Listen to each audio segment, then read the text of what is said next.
Formative Test 1, Question 2. A very long thin cylindrical shell of radius r carries a negative surface charge density sigma. A. State the Gauss law.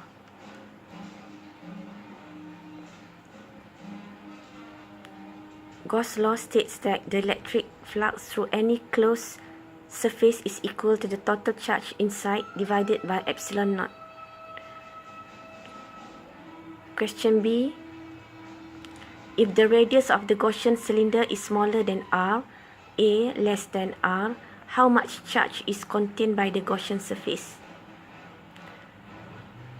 Let's draw the diagram. The cylindrical shell of radius r.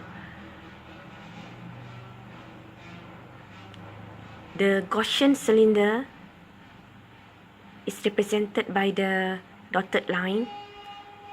So we draw a cylinder with radius A inside the cylindrical shell. So charge is on the surface of the cylindrical shell. Therefore, there is no charge inside the cylindrical shell. So charge contained by the Gaussian surface is equals to 0. Question C. We use Gauss law. Electric flux equals to total of charge per epsilon naught, where electric flux is equals to EA. Substitute into the equation, and then the total of charge is 0. Substitute into the equation. Therefore, we get E equals to 0. So this means electric field everywhere inside the cylindrical shell is equals to 0. Question D.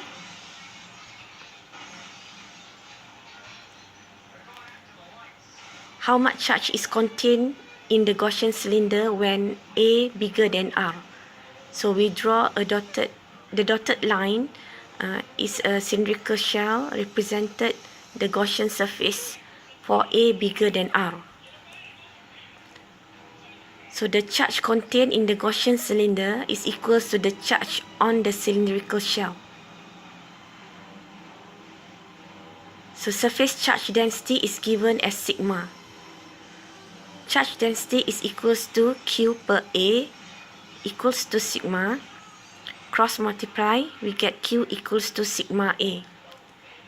And A is area of the cylindrical surface, where A is equals to 2 pi RL.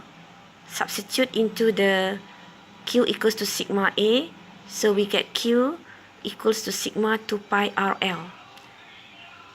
So this is the answer. Charge contained in the Gaussian cylinder for A bigger than R. Next, question E.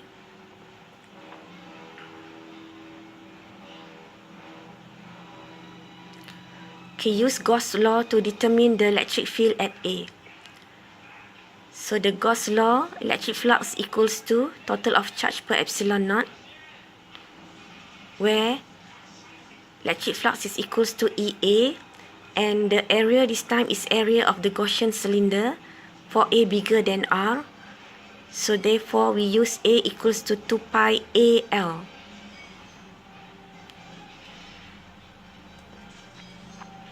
So hold on this A first. We sub the total of charge Q, sigma equals to 2 pi RL into the equation. Okay, cross multiply A. Then we substitute the A equals to 2 pi AL into the equation. We can cancel out 2A and L. So the answer is E equals to sigma R per A epsilon naught. So this is electric field at A for the A bigger than R. Question F. Sketch the electric field as a function of A. So we draw Cartesian plane E against A. and then mark the point origin 0 and R, the radius of the cylindrical shell. For A bigger than R, E is directly proportional to E is inversely proportional to A, where sigma is constant, R is constant, and epsilon naught is constant. So we draw a curve like this. Then inside the cylindrical shell, E is 0. So this is the sketch for the electric field, E against A. So that's the answer for question 2.